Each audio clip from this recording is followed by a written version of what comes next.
Hi everybody, in today's short video, just wanted to go through the data validation features that we have. Just received a few support tickets, and so I thought I'd just share it with the group about what's available and what you can do about it.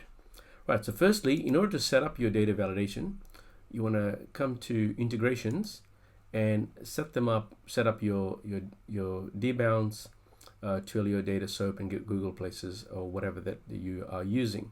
The directions on what to do are available in our knowledge base, which are, if I just go to LeadsHook /help, and if I go valid, that should be good enough. So there you go, real-time data validation will come through. So there you go, that's the one for validation verification. We got sort of level 1, level 2, kind of a bit of an explanation of what that is, and then here's for addresses, phone numbers, and emails. So to learn about Google Places API that we've got integrated, go to addresses. For phone numbers will be Data Soap and Twilio, which is over here, and then lastly emails, which is over here. So that's what you would do to set it all up. All the instructions are there. So if I go to addresses, opens up a new page and gives you step-by-step instructions on how to set it all up. The Google's setup is awfully long and complicated for, I have no idea why. I guess it's a developer platform, so they need to make it complicated. But basically that's what you do, and then get your API key, and then finally you'll get to, after these, they're all fairly simple steps. You just gotta, woohoo, see Google part is done. And then you log into LeadsHook in basically 2 steps. Right, so that's the Google site there, and similarly you can click on all the rest of it to get emails as well as phone numbers.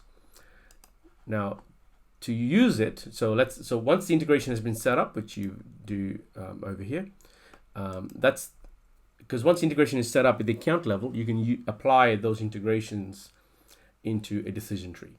So it's a 2-step process. So first is you set up integrations, and then now they're available forever to use in all of your decision trees. Now you can also set up multiple accounts and multiple integrations of the same type. So you can have, say for example, if you've got 5 clients and those 5 clients want their own separate builds for the Google Places or Google Maps API, then they can go ahead and create their own accounts as per the instructions here and give you the access to the API key. You can set them up inside LeadsHook and apply those accounts into the decision tree you're making for them, right? So that way you're not limited by only one account, or if you have a test account, a production account, or however you want to set your things up, we don't have any restrictions as to how many integrations you can set up. You can set up as many as you want. Now to finally use a specific to use the integration or to use the validation or how to apply the validation. So now you've set that up at the account level. That doesn't mean automatically every decision tree is ever get used, because you may run a test campaign and you don't want to waste your API call, so you don't want to get charged needlessly, or you want to use your the money that you're spending on data validations much more effectively and efficiently and not waste it.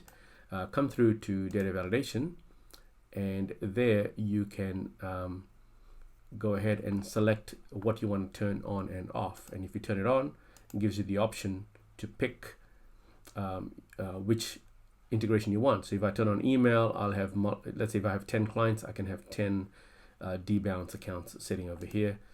Similarly, if I go for phone, I can have multiple set up over here, and similarly for addresses, I can have multiple accounts set up over here. Now for email, what is reject and what does that mean? Okay, so we have users who want to find out that this is a bad email, but they don't want to tell the lead that this is a bad email. In which case, if let's say for example, if an email is recognized as a spam trap, which is emails that are used to needlessly make spam complaints. Some spam traps are used for legal actions, anything of that sort. So if you want to, if I select that button, it'll tell them in real time that we cannot accept email address, please try another one. So then I can just go ahead and add another spam trap email that is not recognized. So it's a new one that I've just created, and the various systems that are used online have not recognized that new email address, I should say, as a spam trap. If that's if in your case, then you don't want to reject that. You want to let them through. At this point, what LeadsHook will do is if it identifies the person as a spam trap, then it'll update your system custom field for emails, which are available in the system custom fields, with the spam trap. So then you can either ignore these leads by using a decision node, or you can let the lead or put the lead into a separate account. So say, for example, if you've got a junk email marketing account, so let's say you have one that you use for your main marketing, and then another one that you have where you don't mind throwing away, then you can segment your leads out into based on the quality that is being come through from this. Similarly, if it's a disposable one, you may want to ignore those leads and not even bother transferring them. If that's the case, just get it right through and just have a decision node and remove them, rather than passing them to your clients and or your own email CRM or email marketing system. So you can do that. Now, if you want, so say for example, if it's a role email, which is something like sales@mydomain.com, and you wanna reject that, then go ahead and click this. But if you don't want to reject that, then just leave it open. Okay, so that's all that is. So for the minute you turn it on, we will run an API call and validate the email address as soon as you flick that on and select that. This is what happens on the form, or wherever you've asked for the details. Wherever you've got an email field, this controls that. So clicking this on will stop the person and display this message. If you leave it off, we'll update the system custom field and let you know that this person is a spam trap. Then you can do something with it, and that's basically how that works. We've got the similar sort of setup with Data Soap, as well as with addresses. Well, addresses work a little bit differently, so I'll cover phones first.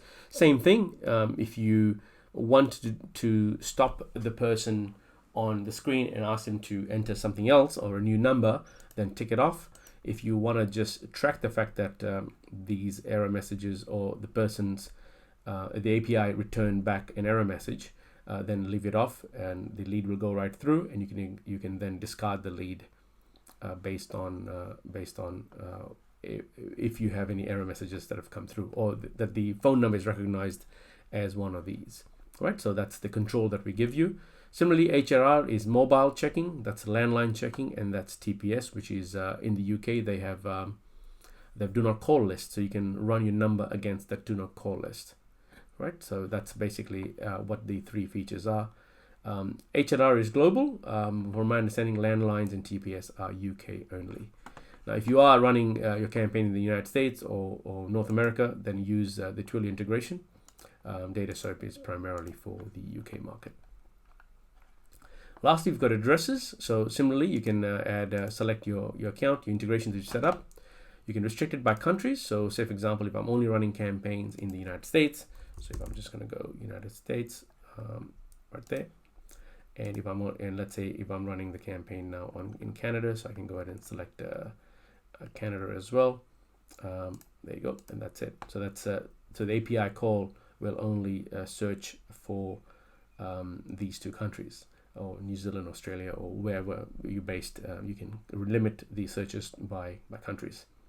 You can also do postcodes only. This is like your zip code only campaign. You can tick that on. And lastly, turn off the location tracking. In almost every case, you want to have this ticked on because it displays an annoying message that Google wants to know your location. That doesn't affect how the API, how the addresses work. It's just Google's tracking that pop-up thing is removed, and in almost every case you want to turn it off because it's an annoyance. It is something that lets the user know that it's an extra step they have to take, and it's pointless to your lead gen campaign unless you really need Google to track their location, which is no benefit to you because it's Google tracking them, not you. Right, so that's how data validation works. It's a two-step process. The first one is the setup under admin, integrations, and then finally the usage, which is from the gear icon and data validation, where you turn on and off the various options that you want. And that concludes this short video on how to use data validation inside LeadsHook. Thank you, and bye for now.